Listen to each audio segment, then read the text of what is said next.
Are we going? Welcome to albertnet. COVID-19, helping teens cope. Obviously, the COVID-19 pandemic is a grind for everyone. It's tempting to think teenagers have it easier since they're invincible and vulnerable and impervious to disease, or at least think they are. But actually, the pandemic could be especially hard on them. Why? Well, it's because they're in the very flower of life, as opposed to those of us who kind of gave up long ago and are just running out the clock. If you're a parent of a teen or young adult, perhaps this post will help you support your child.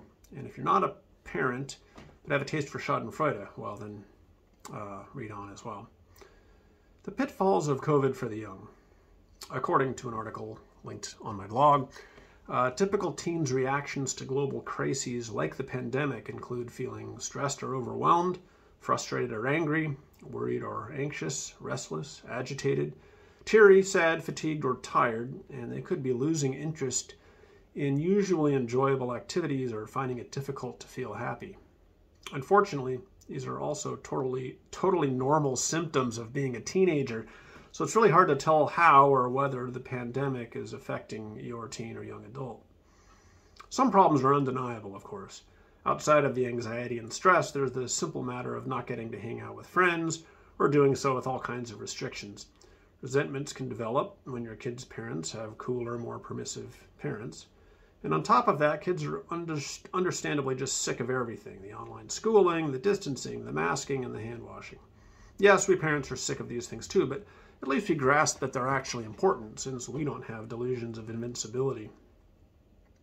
So what has to be done? Articles like this one and this one, all of these are linked on my blog, recommend getting more exercise. This is a fine idea, except that A, it's so eye-rollingly obvious, and B, the likelihood of its adoption is empirically low. According to an article linked on my blog, a study has just found that only 1 in 10 teens is getting enough exercise right now, versus the already poor figure of only 16% who were exercising enough pre-pandemic. Can parents help? Well, you can start by setting the right example. If you suit up and go running or biking, there's a chance your kid will notice. Better yet, try taking an online Zumba class with your kid. That should help, I think, though I'll admit I haven't tried it. I just mentioned it because I like the word Zumba, and I'm hoping it'll get this post to show up higher in Google searches. Now, my wife and I did do an impromptu dance party the other day, which got our 18-year-old giggling quite a bit, while also introducing her to the novelty of actual rock music coming out of actual speakers instead of just earbuds.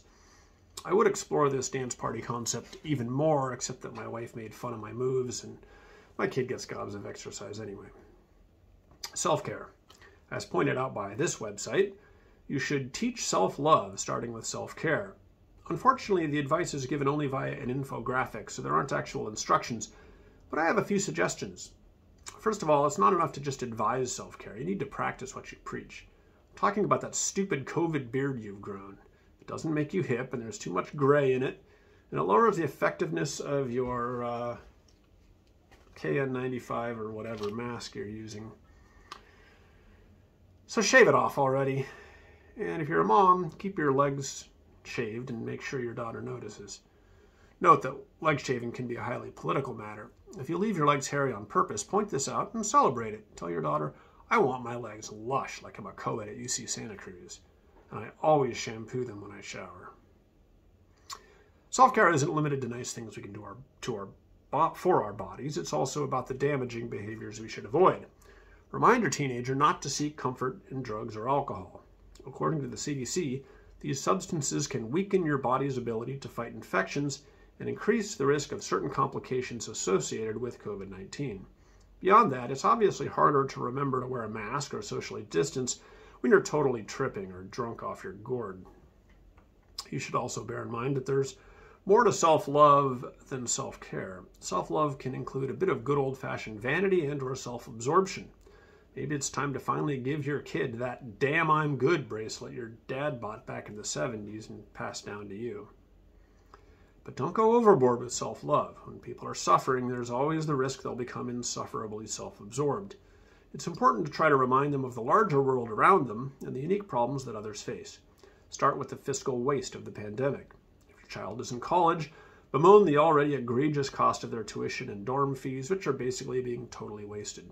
If your kid is in high school, talk about the heinous property taxes you pay to support that school and how it's all for naught because so little actual learning is happening. Explain how you're being robbed blind on those K95 masks and how rising inflation, fueled by supply chain problems, could be the next great economic crisis. In general, you should try to work the phrase supply chain into every conversation because it'll totally improve your cred.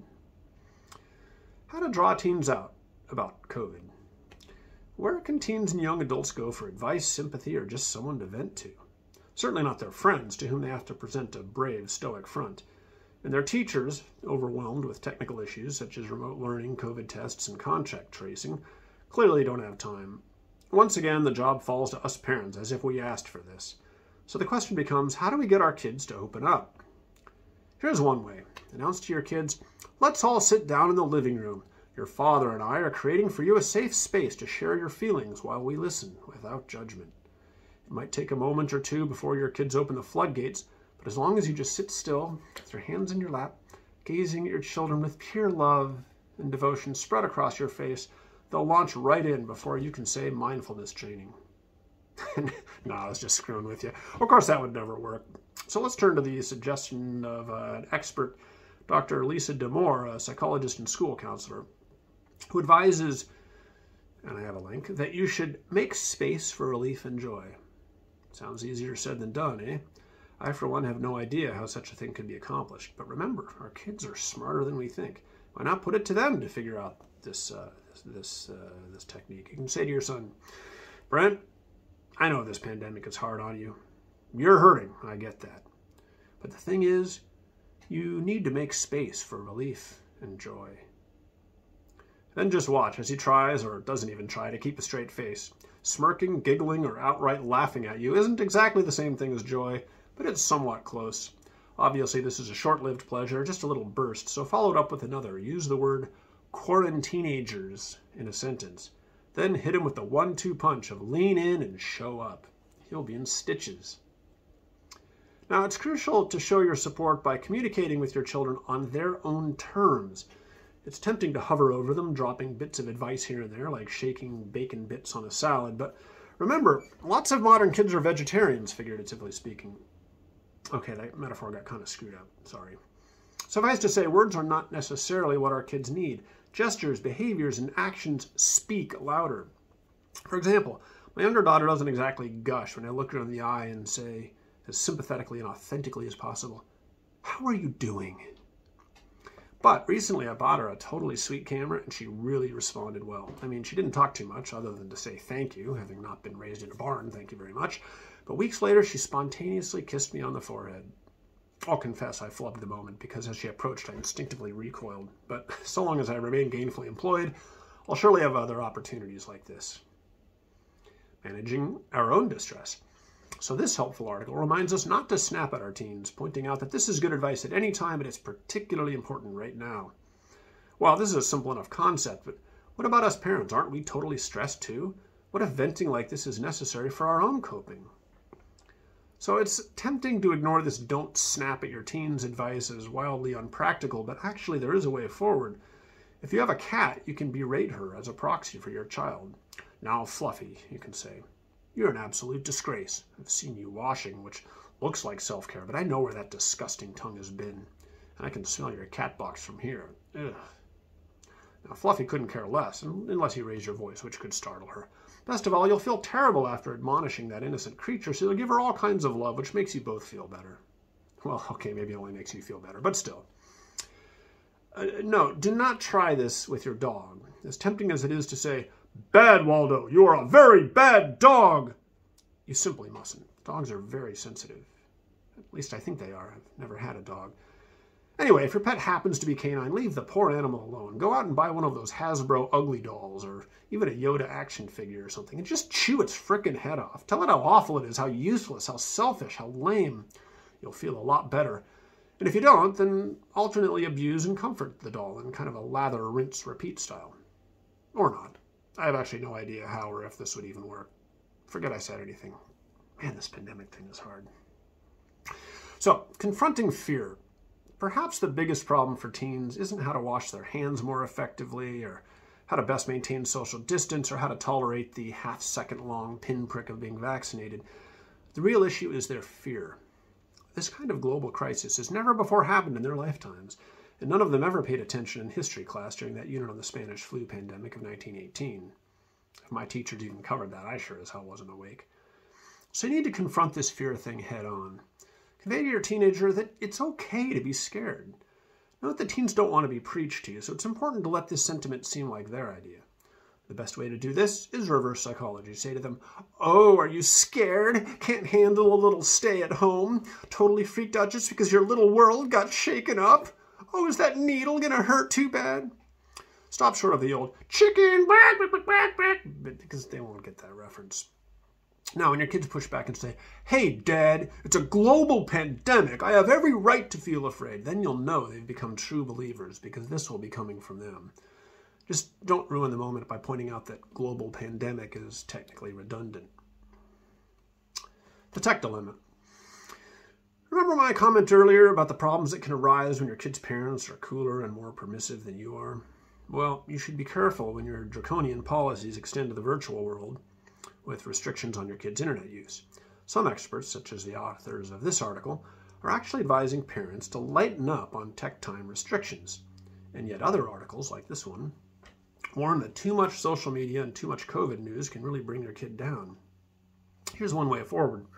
If your Wi-Fi equipment is sophisticated enough, consider removing the time of day restrictions, but implement a DNS blacklist so that the only site your child can reach is albertnet. This blog is like 99% news-free, and all the hateful comments are directed at me, so it's a safe space on the internet for your teen. Now, surely some experts would find my solution extreme, and that's fine. Why haven't they addressed the increase in bullying and other insensitive behavior our kids can expect as their so-called friendships go virtual? It's much harder to be sensitive online than in person, meaning the pandemic will just compound the problem. If you're lucky, your kid will mention to you the anguish that is gradually building through this ongoing fusillade of small-scale abuse. This is the time to be there for your kid, to make sure he knows you're on his side. Tell him, for example, "Really? Ricky posted that? Well, you know what? He's an asshole." Now, what about video games? I've heard they're a great way to blow off steam. Should parents be worried about violence and other thematic content? Probably not, so long as their kids don't actually play these games. I know almost nothing about them, but a little bit of research turned up a game called Boyfriend Dungeon, which, according to this Wikipedia article, is a role-playing game mixed with a dating simulator in which the potential romantic interests are generally male characters that can turn into weapons that can be used within dungeons, with stalking and emotional manipulation of the player character. With games like this, who needs a deadly virus? Now, I'm probably not being totally fair here, since my knowledge of these games isn't firsthand. A neighbor of mine was going through a divorce some years back, and I asked how his son, aged 8 or so, was doing. My neighbor replied, "Oh, he's got his Warcraft. He'll be fine." I guess World of Warcraft. And now I'm happy to report that this kid, who's probably in high school now, hasn't yet opened fire on anybody. So I suppose you should go ahead and allow gaming to be your child's panacea during the pandemic, if that seems to be their thing. Now, what if the pandemic is helping your kid?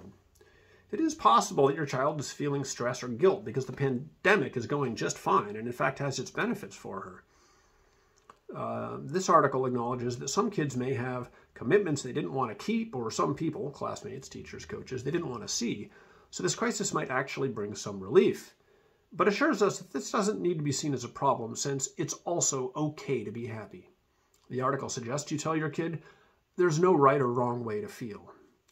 Now, I actually disagree with this. For example, it's wrong to feel compassion for anti-vaxxers, those freaking savages. But the overall idea is a good one. You can tell your kid, look, the reality is your standard of living has always been higher than that of most of the world's population. This country was built on slavery and the eradication of the native population. And all your clothing and electronics are made in overseas sweatshops by underpaid children with no benefits. So there's ample precedent for you to come out just fine while others across the globe are suffering. Why worry about that now? Just be happy that you're happy. I'm sure your kid will feel much better. Your teen has COVID. Now what? Well, if your teen gets COVID, he or she is bound to feel pretty humiliated, given all the haranguing you did about staying safe and all the resources available that he or she obviously failed to take advantage of.